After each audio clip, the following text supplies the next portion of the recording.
Hello दोस्तों, यथार्थ learning के यूट्यूब चैनल में आप सभी का स्वागत है। दोस्तों, यदि आप लेखपाल भर्ती 2022 की तैयारी कर रहे हैं तो आपको पता होगा कि आपका जो सिलेबस है उसमें आपका एक सब्जेक्ट है, उसका नाम है ग्राम समाज एवं विकास। और इस विषय से आपके परीक्षा में 25 प्रश्न पूछे जाएंगे और वह कुल 25 अंकों का होगा। 25 प्रश्न होगा, 25 अंकों का। तो दोस्तों, यह ग्राम समाज एवं विकास जो है, इसके लिए बेहतरीन अध्ययन सामग्री आपको जल्दी कहीं नहीं मिलेगा, किसी भी बुक में कंप्लीट नहीं मिलेगा, क्योंकि यह विषय ही कुछ ऐसा है। इसके लिए मैं आपको 2-3 किताबों से संकलित किए हुए जो भी महत्वपूर्ण तथ्य हैं, उन सभी तथ्यों को मैं एक नोट्स में संग्रहित किया हूं और यह नोट्स मेरे द्वारा बनाया गया है। तो इस नोट्स को पूरा पढ़ने के बाद और इस वीडियो को देखने के बाद आपको ग्राम समाज एवं विकास के जो कुल 25 प्रश्न 25 अंक के पूछे जाएंगे, यह आपका कहीं नहीं जाएगा। यह इस पूरे 25 प्रश्न को आप बड़े ही आसानी से हल कर पाएंगे और 25 अंक प्राप्त कर पाएंगे। तो दोस्तों, चलिए अब इस नोट्स को हम पूरा विस्तार से परिभाषित करना शुरू करते हैं। तो दोस्तों, इस नोट्स में सबसे पहले हम जानेंगे चकबंदी लेखपाल के बारे में। दोस्तों, चकबंदी लेखपाल जो होता है, यह चकबंदी से संबंधित जो वास्तविक कार्य होता है उसको करने में अपनी महत्वपूर्ण भूमिका निभाता है और साथ ही साथ किसानों की जो छोटी छोटी बिखरी हुई भूमि होती है उसको एकत्रित करने का कार्य भी करता है। यदि आप गांव से होंगे तो आपको बड़े ही बढ़िया से पता होगा कि चकबंदी लेखपाल क्या होता है और इसका कार्य क्या होता है, लेकिन फिर भी यदि आप गांव से बिलोंग नहीं करते हैं तो कोई बात नहीं, आप यहाँ पे जान लीजिए कि चकबंदी लेखपाल जो होता है, यह चकबंदी का जो कार्य होता है उसमें सबसे महत्वपूर्ण भूमिका निभाता है और साथ ही साथ जो किसान होते हैं, जो उनकी छोटी छोटी भूमि बिखरी हुई होती है, उन सभी भूमि को एकत्रित करने का कार्य करता है।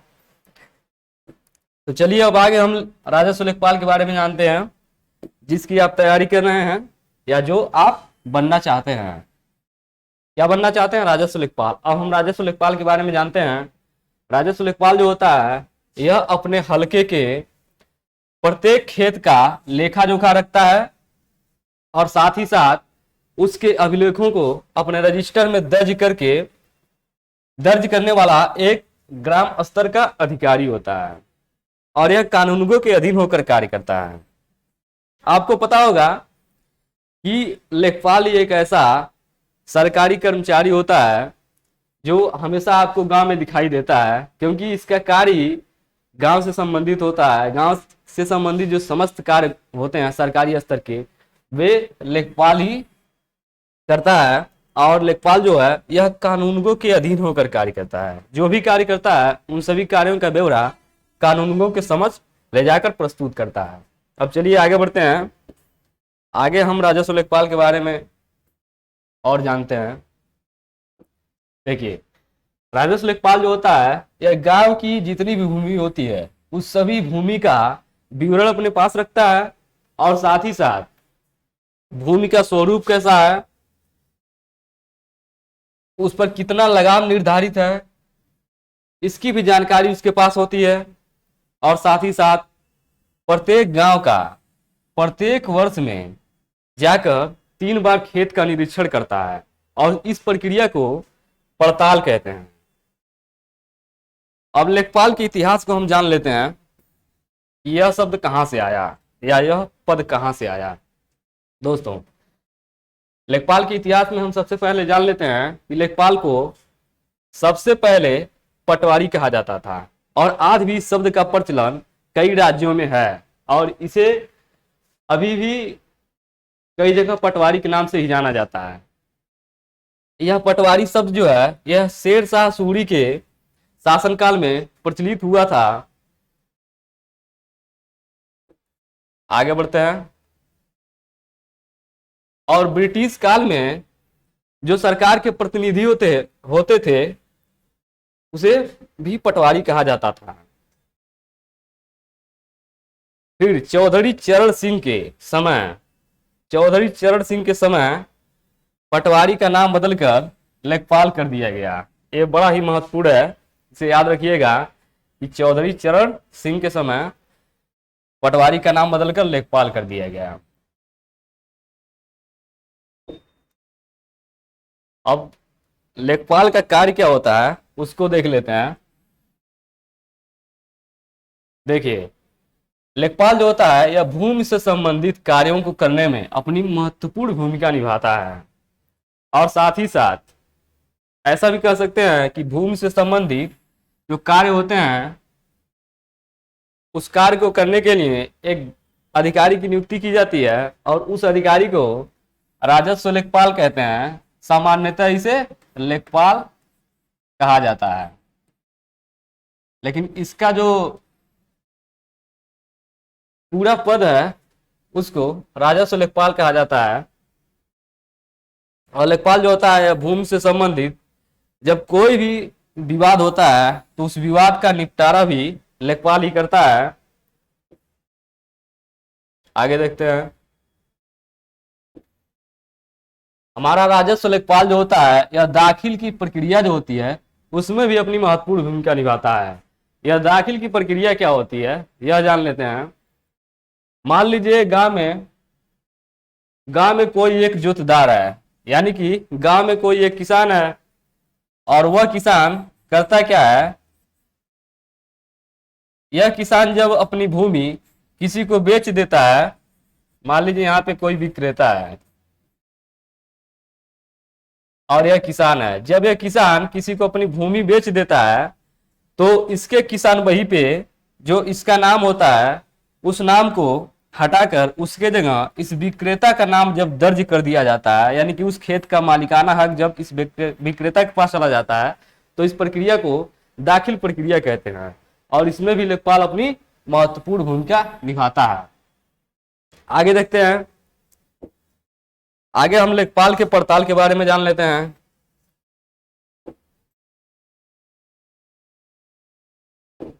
लेखपाल का पड़ताल क्या होता है? यह पड़ताल वही होता है कि जब वह करता क्या है कि प्रत्येक गांव में जाकर, यानी कि उसका जो भी हल्का होता है उस हल्के में जाकर समस्त खेतों का जब निरीक्षण करता है तो उसी प्रक्रिया को पड़ताल कहते हैं। और यह पड़ताल की प्रक्रिया जो है यह पहली बार शुरू होती है तो उसे खड़ी पड़ताल कहते हैं और यह 10 अगस्त से शुरू होता है। दूसरा पड़ताल जो होता है लेखपाल का इसे रवि पड़ताल कहते हैं और यह 1 जनवरी से शुरू होता है। इसी प्रकार से तीसरा पड़ताल जो है उसको जायज पड़ताल कहते हैं और यह 1 मई से प्रारंभ होता है। आगे देखते हैं लेखपाल से संबंधित अन्य तथ्यों को। देखिए, कृषि वर्ष जो होता है इस कृषि वर्ष को फसली वर्ष भी कहा जाता है, जिसकी शुरुआत होती है 1 जुलाई से 30 जून तक। अब एक शब्द आप और सुने होंगे, अमीन। यह अमीन नाम का एक सरकारी कर्मचारी जो होता है यह भू राजस्व की वसूली करता है। आगे देखिए, तहसील के स्तर पर जो राजस्व प्रशासनिक अधिकारी होता है वह तहसीलदार होता है। आगे देखते हैं। देखिए, भू कृषि के रिकॉर्ड को गिरदावरी कहा जाता है। इसे आप याद कर लीजिएगा बढ़िया से, यह बड़ा ही महत्वपूर्ण है। और आपका जो पिछली बार वर्ष 2015 में जो आपका लेखपाल का परीक्षा हुआ था इसमें पूछा हुआ था कि गिरदावरी किसे कहते हैं, तो आप इसे याद कर लीजिएगा कि भूमि कृषि का जो रिकॉर्ड होता है उसे ही गिरदावरी कहा जाता है। यह एक प्रकार का फसल सर्वे होता है जो साल में 2 बार होता है। आगे देखते हैं। अब लेखपाल के हम प्रमुख कागजातों को देखेंगे कि लेखपाल के प्रमुख कागजात कौन कौन से हैं जिसको वह अपने काम में लेता है। तो पहला है खसरा। खसरा जो है यह गांव का प्रमुख रजिस्टर होता है और खसरा में खेती की सीमाओं में होने वाले परिवर्तन को नियमित रूप से दर्शाया जाता है। खसरा में कुछ महत्वपूर्ण जानकारियां सम्मिलित की जाती हैं, जैसे जोतदार के मालिक का नाम, सिंचाई का स्रोत क्या है, और बोई जाने वाली फसल, इन सभी का विवरण खसरा में मिलता है। लेखपाल जो होता है खसरा अपने पास 1 वर्ष तक रखता है और उसके बाद तहसील में ले जाकर कानूनगो के पास जमा कर देता है, क्योंकि लेखपाल जो है यह कानूनगो के अधीन होकर कार्य करता है। यानी कि अपना सारा जो भी इसके पास जानकारी होती है उन सभी जानकारियों को संकलित करने के बाद अंतिम रूप से जाकर कानूनगो के पास जमा कर देता है और यह कानूनगो आपका मिलता है तहसील में। देखिए खसरा में आखिरी है कि खसरा में कुल 22 कॉलम होते हैं। यह भी आपके परीक्षा में कई बार पूछा हुआ है, तो इसे भी याद कर लीजिएगा। अब अगला कागजात है लेखपाल का, वह है जिल्द बंदोबस्त। यह जिल्द बंदोबस्त जो होता है यह जिला स्तर पर तैयार किया जाता है और इसमें प्रत्येक गांव की भूमि का मापन करके एक बंदोबस्त रजिस्टर के रूप में समस्त जानकारी को जिल्द कर दी जाती है। इसी प्रक्रिया को जिल्द बंदोबस्त कहते हैं। अगला है गांव का नक्शा। इसका भी इस्तेमाल लेखपाल करता है। तो गांव का नक्शा जो होता है इसमें संपूर्ण गांव का नक्शा होता है। लेखपाल के हलके में जो भी गांव आते हैं उन सभी गांव का नक्शा अपने पास रखता है और इस नक्शे को गांव में सजरा कहा जाता है। परीक्षा में पूछा जा सकता है कि सजरा किसे कहते हैं। आगे देखते हैं। देखिए यह सजरा जो है यह गांव का नक्शा जो है यह कपड़े पर बना होता है और इसमें गांव की आबादी, वहां पे वनावरण क्या है और क्षेत्र के अलग अलग जो भी भूभाग हैं उन सभी को इस सजरा में प्रदर्शित किया जाता है।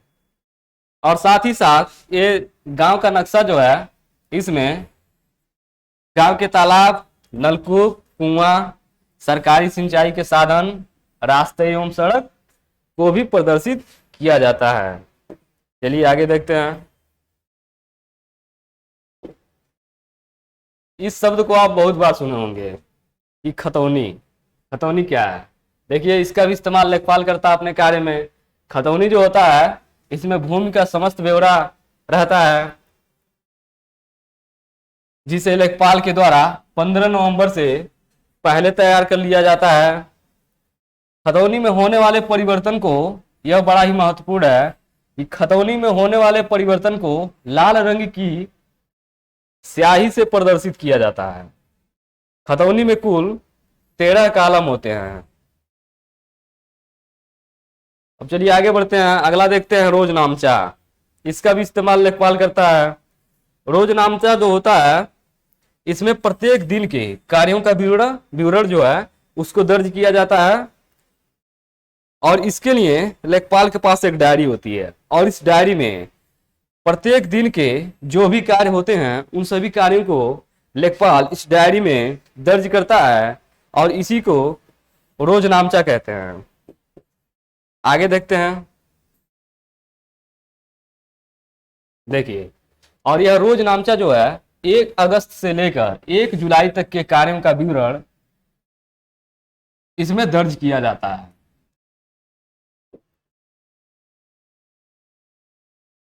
अगला है किसान बही। सभी किसानों के पास ये होता है किसान बही, तो इसके बारे में जान लेते हैं।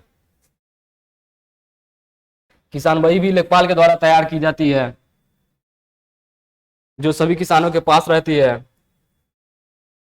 और किसान बही जो है यह मात्र 10 रुपए के शुल्क पर किसानों को उपलब्ध कराई जाती है।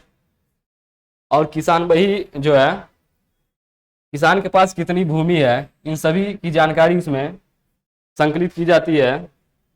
साथ ही साथ उसके खेत का प्रकार क्या है, उसके माता तथा उसके हक संबंधी विवरण जो भी होते हैं वह किसानों की पूरी जानकारी होती है इस किसान बही में। आगे है कि अधिकार अभिलेख। यह ऐसा रजिस्टर होता है जो भू राजस्व अधिनियम की धारा 53 के अंतर्गत अभिलेख अधिकारी द्वारा तैयार किया जाता है। इस पूरे वीडियो को आप कम से कम 2 बार जरूर देखिएगा। यदि आप 2 बार देख लेते हैं तो मैं पूरा गारंटी लेता हूं कि ग्राम समाज एवं विकास के जितने भी महत्वपूर्ण तथ्य हैं वे सारे के सारे तथ्य आपको याद हो जाएंगे। अगर नहीं भी याद होते हैं और परीक्षा में प्रश्न पूछ लिए जाते हैं तो मेरा दावा है कि वो प्रश्न आपसे छूटेगा नहीं।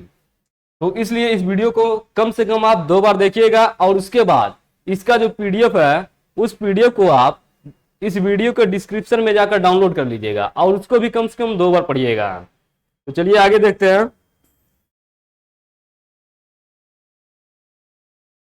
अगला है खेवट। खेवट ये सभी लेखपाल के दस्तावेज हैं। खेवट जो होता है यह उत्तर प्रदेश में जमींदारी उन्मूलन एवं भूमि राजस्व अधिनियम 1950 के लागू होने से पहले प्रत्येक गांव के लिए 2 अधिकार अभिलेख खेवट और खतौनी थे, लेकिन इस समय वर्तमान में सिर्फ किसानों के पास एक अधिकार अभिलेख वह है खतौनी। खेवट का इस्तेमाल अब नहीं होता है। खेवट जो था यह जिम्मेदारी और जमींदारी प्रथा से संबंधित एक रजिस्टर था। जब जमींदारी उन्मूलन कानून लागू हुआ उसके बाद खेवट को बंद कर दिया गया और तब से खतौनी का ही इस्तेमाल किया जाता है। यह समस्त किसानों के पास होता है। आगे देखते हैं। देखिए अगला दस्तावेज है जमाबंदी। जमाबंदी जो होता है यह एक ऐसा रजिस्टर होता है जिसमें किसान के मालिकाना हक संबंधित कृषि भूमि का विवरण एक ही रजिस्टर में एक ही स्थान पर एक खाते के रूप में लिखा जाता है। और जमाबंदी जो है इसका नवीनीकरण 5 साल पर किया जाता है। यानी कि जमाबंदी जब एक बार बन जाता है तो यह कुल 5 साल तक चलता है। 5 साल के बाद इसे रिन्यूअल करना पड़ता है। अब चलिए हम आगे देखते हैं। वर्ष 2006 में उत्तर प्रदेश लेखपाल सेवा नियमावली आया था। इसमें कौन कौन से प्रावधान किए गए थे लेखपाल के लिए उसको हम एक एक करके देखेंगे। देखिए इसमें सबसे पहले बताया गया कि उत्तर प्रदेश में लेखपाल जो है सेवा एक अधीनस्थ सेवा है जो समूह ग के अंतर्गत आता है और इस सेवा नियमावली का सीधा संबंध राजस्व परिषद उत्तर प्रदेश से है।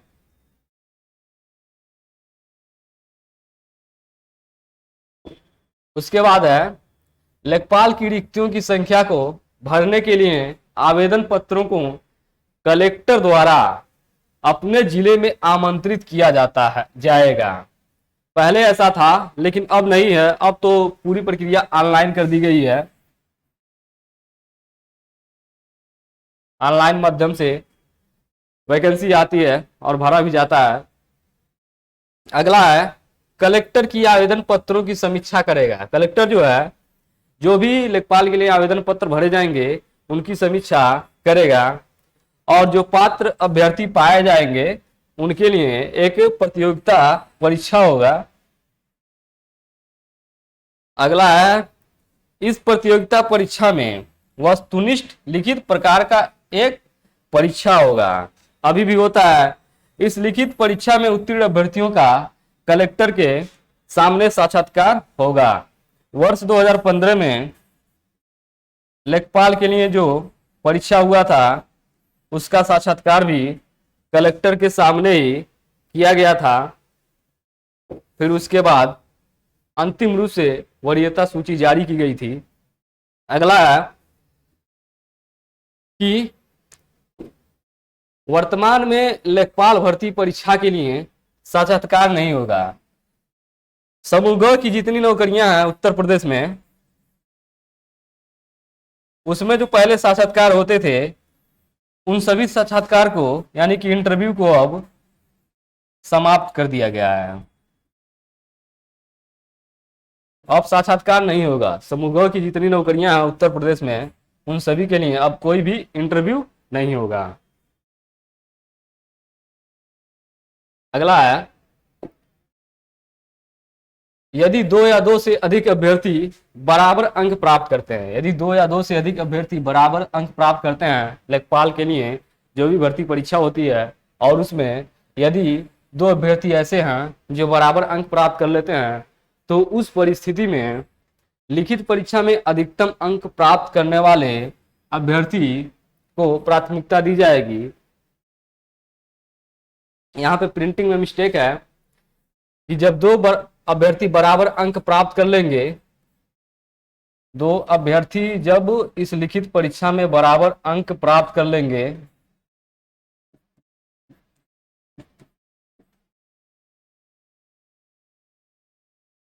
तब इस परिस्थिति में दोनों अभ्यर्थियों में से जो ज्येष्ठ होगा, यानी कि जिस अभ्यर्थी की उम्र अधिक होगी, चाहे भले ही एक ही दिन क्यों न हो, उसे उस भर्ती परीक्षा में वरीयता दी जाएगी। यह उत्तर प्रदेश लेखपाल सेवा नियमावली जो 2006 में बना था उसमें प्रावधान किया गया था। अब चलिए हम ग्राम विकास अधिकारी के बारे में जान लेते हैं। दोस्तों, इस शब्द को भी आप बहुत दफा सुने होंगे, यदि आप गांव में रहते हैं तो बहुत ही बढ़िया से जानते होंगे वीडियो के बारे में। तो यह जो वीडियो है इसका पूरा नाम होता है विलेज डेवलपमेंट ऑफिसर, और इसको हिंदी में ग्राम विकास अधिकारी कहते हैं। आपको याद होगा वर्ष 2019 में 1953 पोस्ट के लिए ग्राम विकास अधिकारी की परीक्षा हुई थी, लेकिन उसके बाद इस परीक्षा में धांधली होने के कारण इस भर्ती परीक्षा को निरस्त कर दिया गया है। लेकिन अभी भी जो 1953 पोस्ट बचा हुआ है इस ग्राम विकास अधिकारी के लिए जो 2019 में आया था, अभी भी इसका री एग्जाम होने का पूरा संभावना है। तो दोस्तों, यदि आप लेखपाल के लिए तैयारी कर रहे हैं तो बहुत अच्छी बात है, और आपके लिए सबसे बड़ी बात यह है कि लेखपाल की तैयारी के साथ साथ आपका ग्राम विकास अधिकारी का भी तैयारी हो जा रहा है, यदि आप 2019 में इसका फॉर्म भरे हैं तो इसीलिए बढ़िया से पढ़िएगा, समझिएगा इस ग्राम विकास को। चलिए आगे देखते हैं कि हमारा ग्राम विकास अधिकारी कौन होता है, क्या इसका कार्य होता है।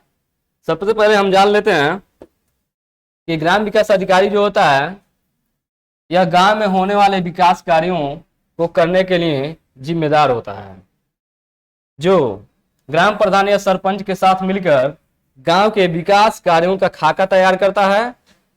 ग्राम विकास अधिकारी एक प्रशासनिक अधिकारी होता है, इसका आगमन गांव में बहुत कम होता है। ग्राम विकास अधिकारी जो होता है इसका आगमन गांव में बहुत कम होता है। सबसे अधिक गांव में आगमन किसका होता है आपको पता होगा, यदि आप ग्रामीण परिवेश से बिलोंग करते हैं, यानी कि गांव से बिलोंग करते हैं, तो आपको पता हो, कमेंट करके बताइए। आगे हम देखते हैं ग्राम विकास अधिकारी के कार्य क्या होते हैं। दोस्तों, ग्राम विकास अधिकारी का कार्य पहला यह होता है गांव का खाका तैयार करना, और दूसरा जो होता है ग्राम प्रधान के सहयोग से सरकारी सेवा को गांव के लाभार्थी तक पहुंचाना। केंद्र सरकार या राज्य सरकार के द्वारा जो भी योजना तैयार किया जाता है और जिस लाभार्थी के लिए भी तैयार किया जाता है, तो ये वीडियो जो है ग्राम विकास अधिकारी जो है यह ग्राम प्रधान के साथ मिलकर तय करता है कि इस सेवा का लाभ लाभार्थी को ही मिले।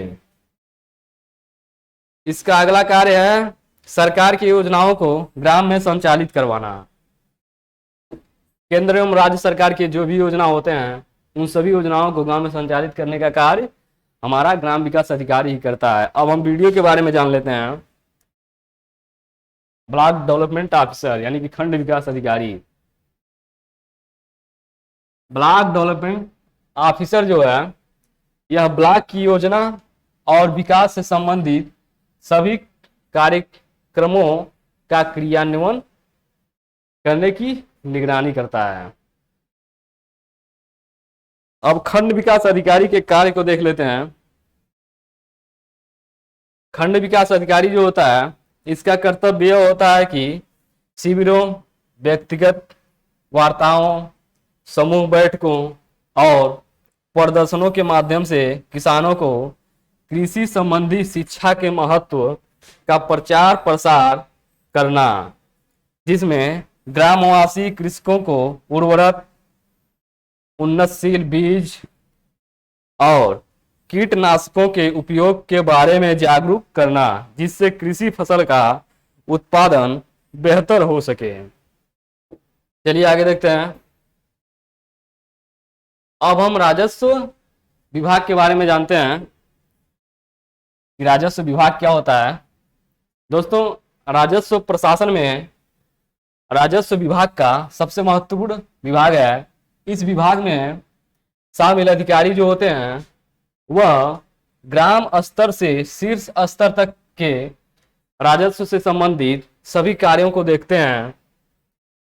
अगला है राजस्व प्रशासन और प्रत्यक्ष तथा कर्म के अन्य करों को वह सुविधा है, करों का वह सुविधा है जो ग्रामीण विकास में प्रासंगिक भूमिका निभाता है। और राजस्व विभाग जो है यह राज्य का प्रमुख राजस्व प्रशासन इकाई है। अब राजस्व विभाग जो होता है, इसमें जो राजस्व सचिव होते हैं, इनके अंतर्गत कुल 5 विभाग के अध्यक्ष कार्य करते हैं। पहला है राजस्व परिषद, दूसरा चकबंदी आयुक्त, तीसरा है राहत आयुक्त, चौथा है निदेशक भूमि अध्यापति और 5वां है प्रमुख संपादक, जिसे जिला गजेटियर कहा जाता है। उपरोक्त विभागों का मुख्यालय लखनऊ में है। ये 5 विभाग जिसका अभी मैंने डिस्कस किया है, राजस्व परिषद, चकबंदी आयुक्त, राहत आयुक्त, निदेशक भूमि अध्यापति, प्रमुख संपादक, जिसे जिला गजेटियर कहा जाता है, इन विभागों का मुख्यालय जो है वह लखनऊ में है। अब आगे हम राजस्व परिषद देखते हैं। राजस्व परिषद इसी विभाग के अंतर्गत आप कार्य करेंगे यदि आप राजस्व लेखपाल के पद पर चयनित हो जाते हैं, तो आप राजस्व परिषद विभाग के अंतर्गत ही कार्य करेंगे। दोस्तों, अब राजस्व परिषद के बारे में देख लेते हैं। यह राज्य का मालगुजारी से संबंधित न्यायिक कार्यों की सबसे बड़ी संस्था है और इसका स्थापना 1831 में इलाहाबाद में हुआ था। इसका मुख्यालय इलाहाबाद में है और राजस्व परिषद जो है इसके सदस्यों की नियुक्ति राज्य द्वारा की जाती है। आगे देखते हैं। अब हम राजस्व परिषद के जो कार्य हैं उनको देख लेते हैं। देखिए, राजस्व परिषद के कार्यों को 2 आधार पर विभाजित किया गया है। पहला प्रशासनिक और दूसरा न्यायिक। अब प्रशासनिक में हम देखते हैं कि प्रशासनिक में कार्य कौन से हैं। इसमें बंदोबस्त है, मालगुजारी है, भू अभिलेखों का रखरखाव है और अन्य देयों की वसूली है। अब प्रशासनिक कार्य कौन से हैं, और प्रशासनिक कार्यों का मुख्यालय जो है यह लखनऊ में है। अब न्यायिक कार्यों को देख लेते हैं। राजस्व परिषद के न्यायिक कार्य कौन से हैं। न्यायिक कार्यों का मुख्यालय इलाहाबाद में है और न्यायिक कार्य जो होते हैं इसमें है अपीली, निगरानी एवं पुनर्विलोकन करना। राजस्व परिषद जो है, अभी इसके गठन के बारे में जान लेते हैं।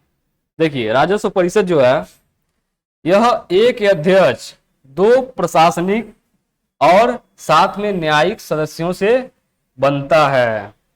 इस परिषद के अंतर्गत ही मंडलायुक्त, जिलाधिकारी तथा समस्त राजस्व प्राधिकारी आते हैं।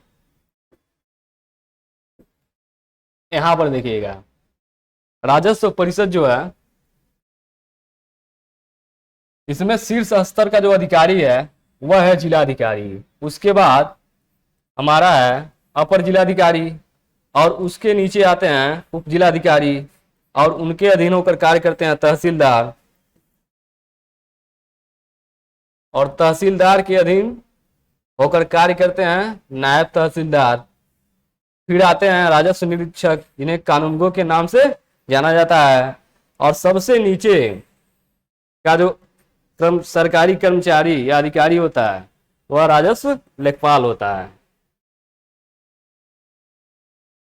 और राजस्व परिषद के प्रशासनिक सदस्य प्रशासनिक एवं न्यायिक कार्यों का संपादन करते हैं। राजस्व परिषद के न्यायिक सदस्य राजस्व वादों का निपटारा करते हैं। अब राजस्व परिषद के प्रमुख अनुभाग को देख लेते हैं।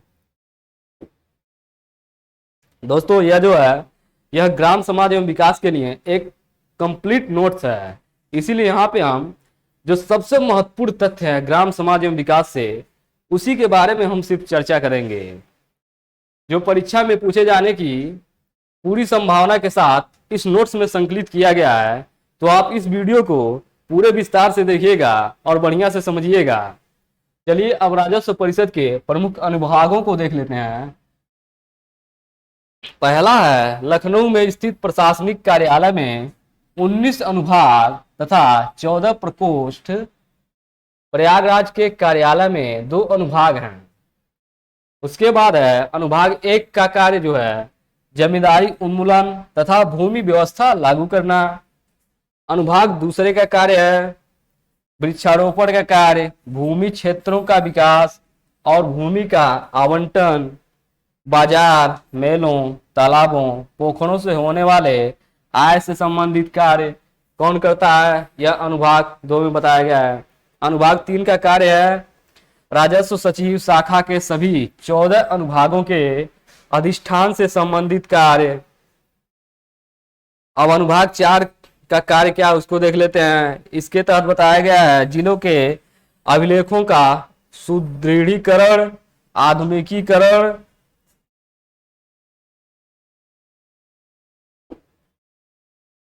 कंप्यूटरीकरण, आईएएस तथा पीसीएस अधिकारियों का सृजन।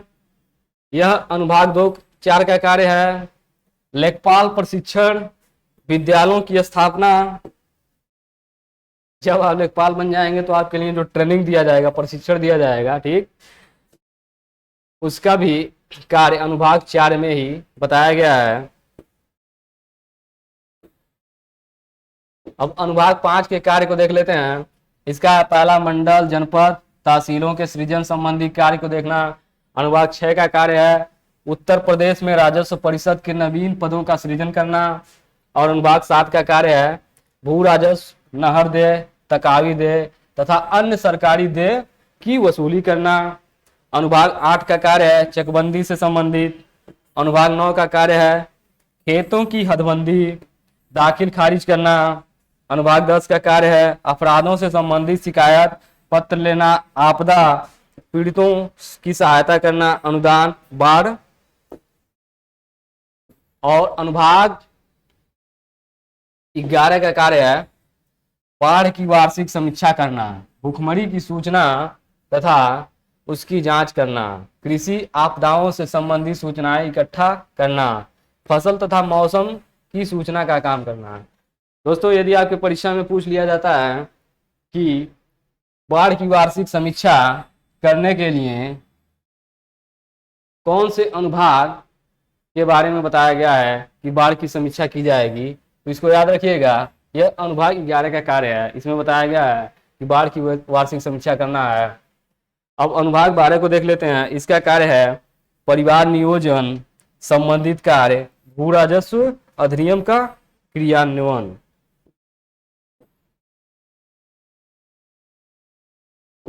अब अनुभाग 13 एवं 14 का कार्य देख लेते हैं। परीक्षा की दृष्टि से अनुभाग 13 और 14 जो है यह परीक्षा की दृष्टि से उतना महत्वपूर्ण नहीं है, इसीलिए इस नोट्स में संकलित नहीं किया गया है।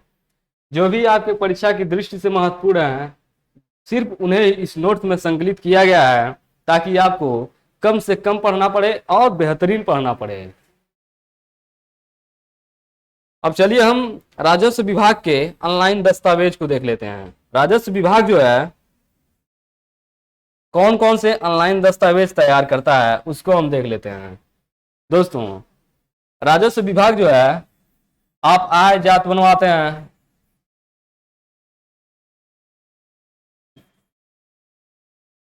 आय जात निवास बनाते हैं। ठीक, यह राजस्व विभाग का ही कार्य है। राजस्व विभाग के अंतर्गत ही आपका आय जात निवास तैयार होता है।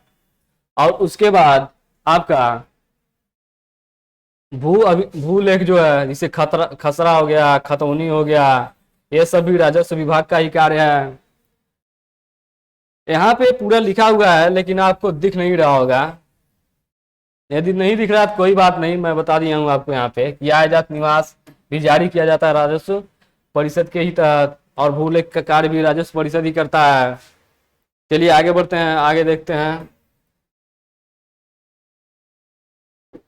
दोस्तों। राजस्व विभाग का अब महत्वपूर्ण जो कार्य है उसको हम देख लेते हैं। ऊपर जो वो पिक्चर मैंने लगा रखा था, जिसको आप नहीं देख पाए हैं क्योंकि कैमरा की सेटिंग कुछ ऐसी है कि वह सफेद जो इमेज है उसको कैप्चर नहीं कर पा रहा है, तो आप नहीं देख पाए हैं। तो यहाँ पे देख लीजिए, राजस्व विभाग जो है उसका कार्य होता है आय जात निवास प्रमाण पत्र तथा किसान बही जारी करना। अब अन्य प्रमुख तथ्य जो हैं, यह राजस्व विभाग से अन्य प्रमुख तथ्य हैं। इसमें पहला बताया गया है, दाखिल खारिज की रिपोर्ट तहसीलदार अथवा नायब तहसीलदार के न्यायालय में प्रस्तुत की जाती है। इसे हम याद रखिएगा कि दाखिल खारिज की रिपोर्ट जो है यह तहसीलदार अथवा नायब तहसीलदार के न्यायालय में प्रस्तुत की जाती है। अगला है, ग्राम पंचायत के सदस्यों को प्रधानों के निर्वाचन से संबंधित याचिकाओं की सुनवाई उप जिलाधिकारी द्वारा की जाती है। ग्राम पंचायत का जो चुनाव होता है, ठीक, उसमें निर्वाचन से संबंधित कोई भी समस्या जब आती है तो उसकी सुनवाई उप जिलाधिकारी द्वारा की जाती है। इसे आप याद रखिएगा। आगे देखते हैं, जिला स्तर पर शांति व्यवस्था बनाए रखने की जिम्मेदारी जिलाधिकारी की होती है। जिला स्तर पर शांति व्यवस्था बनाए रखने की जिम्मेदारी जिलाधिकारी की होती है, याद रखिएगा। अब यहाँ पे देख लेते हैं, ये सबसे प्राचीन और सबसे महत्वपूर्ण तथ्य है कि राजा टोडरमल भूलेख सर्वे सर्वेक्षण संस्थान उत्तर प्रदेश के हरदोई जिले में स्थित है। यह प्रश्न आपसे पूछा जा सकता है कि राजा टोडरमल भूलेख सर्वेक्षण संस्थान उत्तर प्रदेश के किस जिले में स्थित है, तो यह आपका हरदोई जिले में स्थित है। आगे देखिए, उत्तर प्रदेश कृषि दुर्घटना बीमा योजना का प्रारंभ 5 अक्टूबर 2004 से किया गया था। अगला है, राजस्व विभाग द्वारा सर्वप्रथम बीमा योजना कृषक बीमा योजना था। यह प्रश्न आपके परीक्षा में पूछा जा सकता है कि राजस्व विभाग जो है उसके द्वारा सबसे पहले कौन सा बीमा योजना प्रारंभ किया गया था, तो वह आपका था कृषक बीमा योजना।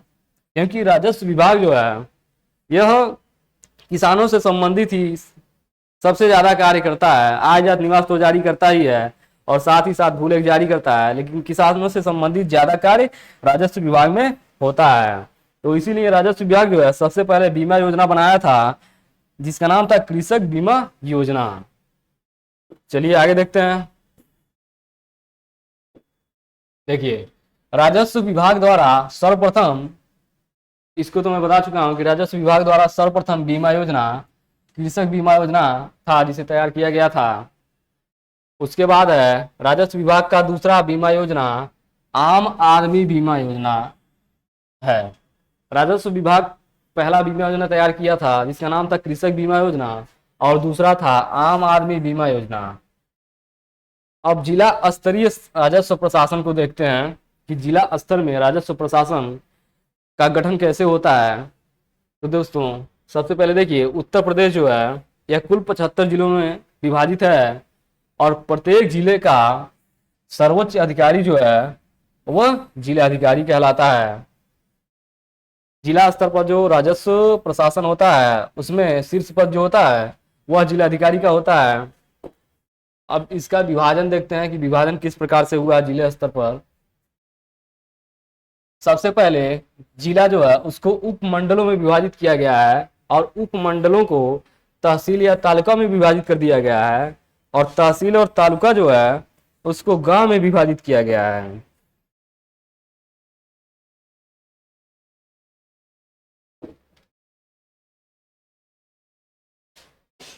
दोस्तों तहसील जो होता है यह राजस्व संग्रह का कार्य करता है, और दार का यहाँ पे अर्थ है धारक, यानी तहसीलदार का अर्थ होता है कर संग्राहक, कर को एकत्रित करने वाला। अब जिले स्तर पर हम शासन व्यवस्था को देख लेते हैं। सबसे पहले जिले में शीर्ष अधिकारी जो होते हैं वह जिलाधिकारी होते हैं, और उसके बाद उप संभाग जो होता है इसके जो अधिकारी होते हैं वह एसडीओ या एसडीएम होते हैं। इसी प्रकार से तहसील या तालुका जो होता है इसके जो शीर्ष अधिकारी होते हैं वह तहसीलदार कहलाते हैं। और राजस्व वृत्त जो है इसके शीर्ष अधिकारी राजस्व निरीक्षक कानूनगो कहलाते हैं। इसी प्रकार से हल्का या क्षेत्र जो होता है उसके जो अधिकारी होते हैं वह लेखपाल होते हैं, जिसे पटवारी के नाम से सामान्यतः जाना जाता है। चलिए आगे देखते हैं। अगला है तहसीलदार जो होता है यह भूमि राजस्व से संबंधित मुकदमों का निर्णय भी करता है। कानूनगो ही खसरा खतौनी का निरीक्षक होता है। उत्तर प्रदेश में राजस्व न्यायालय को अब देखते हैं।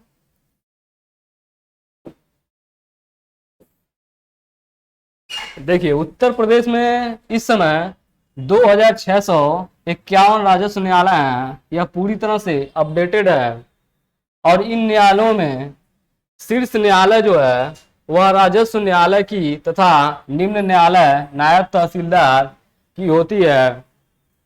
राजस्व न्यायालयों का वर्तमान में कंप्यूटरीकरण किया जा चुका है, क्योंकि आप सभी जानते हैं कि इस समय वर्तमान में जो भी विभाग हैं उन सभी विभागों का कार्य ऑनलाइन हो चुका है, और सभी विभागों को धीरे धीरे करके कंप्यूटरीकरण किया जा रहा है। और राजस्व न्यायालयों का जो कंप्यूटरीकरण हुआ है उसका कार्य एनआईसी यूपी के द्वारा किया गया है, और इस एनआईसी का पूरा नाम है नेशनल इंफॉर्मेटिक्स सेंटर। इसको आप याद रखिएगा, एनआईसी का पूरा नाम आपसे पूछ सकता है। एनआईसी का पूरा नाम है नेशनल इंफॉर्मेटिक्स सेंटर। तो दोस्तों हमारा यह वीडियो आपको कैसा लग रहा है, और इसमें जो भी इस नोट्स में जो भी जानकारी संकलित की गई है वह जानकारी आपको कैसा लग रहा है, एक बार कमेंट करके जरूर बताइएगा। और यदि यह अब तक जो भी यहाँ पे तथ्य आपके सामने डिस्कस किया गया है, ये तथ्य यदि आपको पहले से पता थे या कुछ नहीं पता थे जो आपको बहुत बढ़िया लगे हैं, तो आप वीडियो को लाइक कर दीजिए, और चैनल को सब्सक्राइब करने के बाद बेल आइकन को दबा दीजिए, ताकि हमें भी मोटिवेशन मिले आपके लिए और बेहतर अध्ययन सामग्री हम लेकर आते रहें।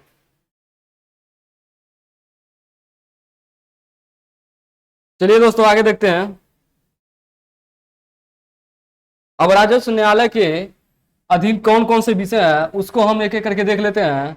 देखिए पहला आता है दाखिल खारिज की प्रक्रिया, दूसरा आता है मेड़बंदी, तीसरा है बंटवारा संबंधित विवाद, और चौथा है भूमि की नीलामी से संबंधित मामले। ये सब राजस्व न्यायालय के अधीन विषय हैं। और पांचवा है जमीन पर मालिकाना हक से संबंधित मामले। दोस्तों यह बीच में जो चकबंदी लेखपाल है इसको सबसे पहले हमने डिस्कस कर लिया है, यहाँ बीच में मिसप्रिंट हो गया है, तो इसको हम अब दोबारा नहीं देखेंगे क्योंकि समय बड़ा कीमती है। चकबंदी विभाग को देख लेते हैं। देखिए चकबंदी विभाग जो है यह उत्तर प्रदेश में सबसे पहले, इस चकबंदी विभाग की योजना सबसे पहले उत्तर प्रदेश में 1954 में मुजफ्फरनगर जिले की कैराना तहसील व सुल्तानपुर जिले की मुसाफिर खाना तहसील से हुआ था। यह आपके परीक्षा में जरूर पूछा जा सकता है कि चकबंदी योजना जो है यह सबसे पहले उत्तर प्रदेश के किस जिले में प्रारंभ किया गया था। तो इसको आप याद रखिएगा, 1954 में मुजफ्फरनगर जिला और उसके बाद सुल्तानपुर जिला की मुसाफिर खाना तहसील और मुजफ्फरनगर जिले की कैराना तहसील, इन दोनों को मिलाकर सबसे पहले चकबंदी योजना का प्रारंभ किया गया था। और यह चकबंदी योजना जो है यह सफल हुआ तो सन 1958 में पूरे उत्तर प्रदेश में लागू कर दिया गया। यानी कि चकबंदी योजना जो है, यह चकबंदी योजना जो है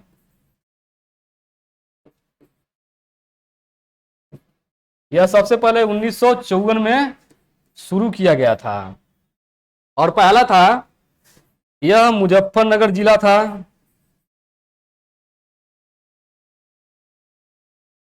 मुजफ्फरनगर जिला था और इसका तहसील था कैराना। मुजफ्फरनगर जिले की तहसील कैराना और उसके बाद सुल्तानपुर जिले की तहसील सुल्तानपुर जिले की तहसील मुसाफिर खाना से प्रारंभ हुआ था।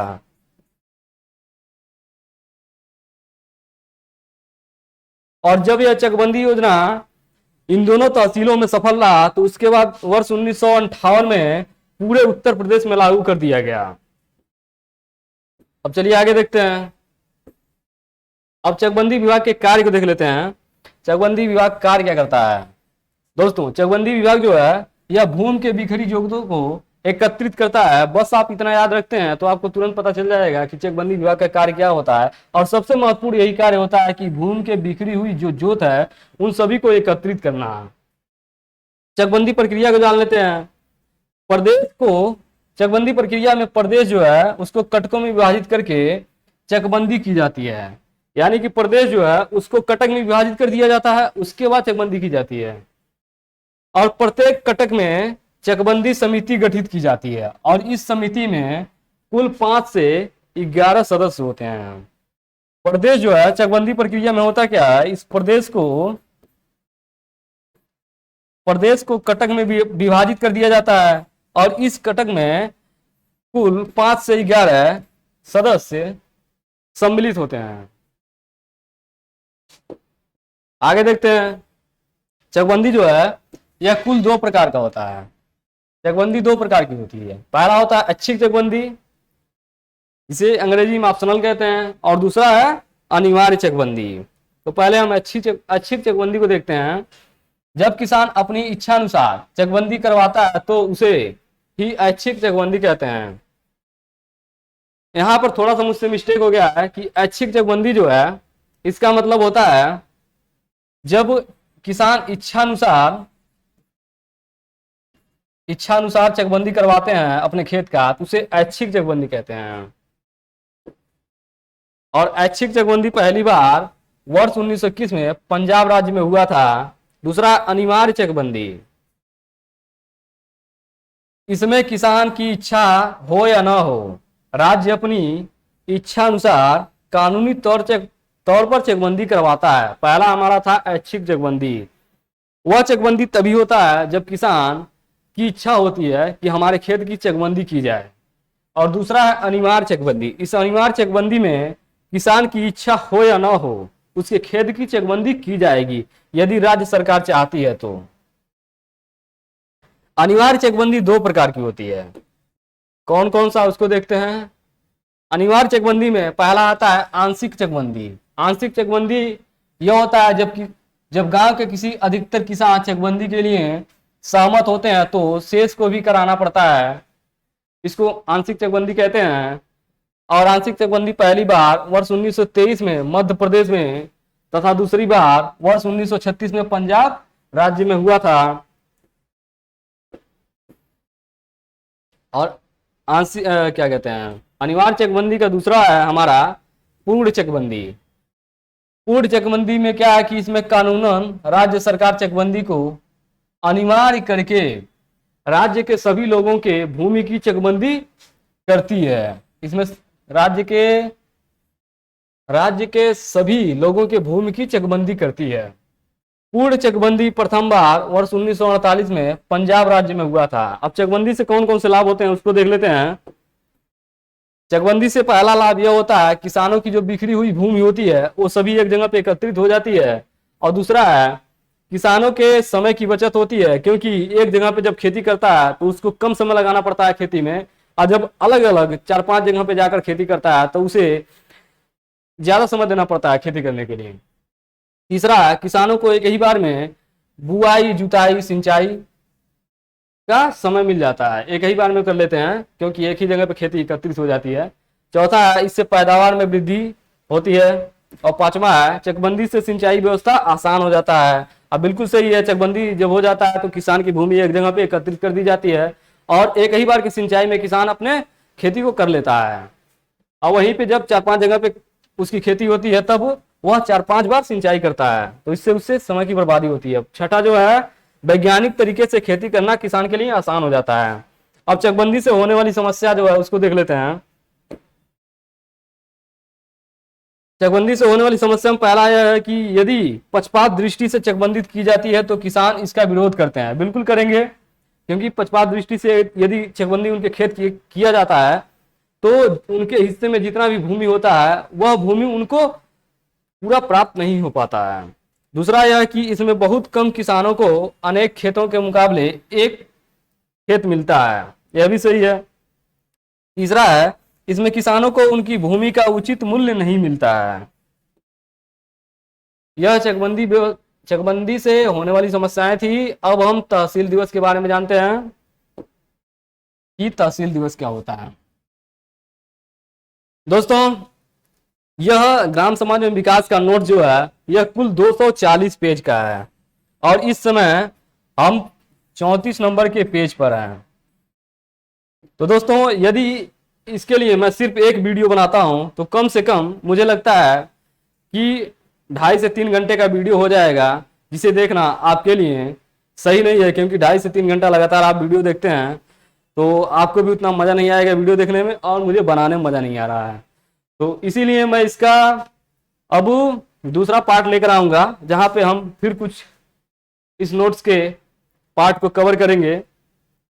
आज हम कुल 34 पेज को ही देखते हैं और मिलेंगे हम दूसरे पार्ट के साथ। तो दोस्तों यदि यह वीडियो आपको कैसा लगा कमेंट करके जरूर बताइएगा, और यह वीडियो आपको अच्छा लगा हो तो वीडियो को लाइक कर दीजिएगा और चैनल को सब्सक्राइब करने के बाद बेल आइकन दबा दीजिएगा। यदि आप इस वीडियो पर नए हैं और अभी तक आपने यथार्थ लर्निंग यूट्यूब चैनल को सब्सक्राइब नहीं किया है तो आप यथार्थ लर्निंग यूट्यूब चैनल को सब्सक्राइब करके बेल आइकन दबा दीजिए, ताकि जैसे ही मैं इसका दूसरा पार्ट लेकर आऊं तुरंत उसका नोटिफिकेशन आपको मिल जाए और बिना समय बर्बाद किए आप उस वीडियो का लाभ ले सकें। दोस्तों यह ग्राम समाज एवं विकास का नोट जो है इसका पूरा कंप्लीट पीडीएफ मैं आपको उपलब्ध करवाऊंगा और इसका पीडीएफ आपको मिलेगा इस वीडियो के डिस्क्रिप्शन में। तो अब तक के लिए इतना ही, मिलेंगे अगले वीडियो में, तब तक के लिए आप सभी को बहुत बहुत धन्यवाद।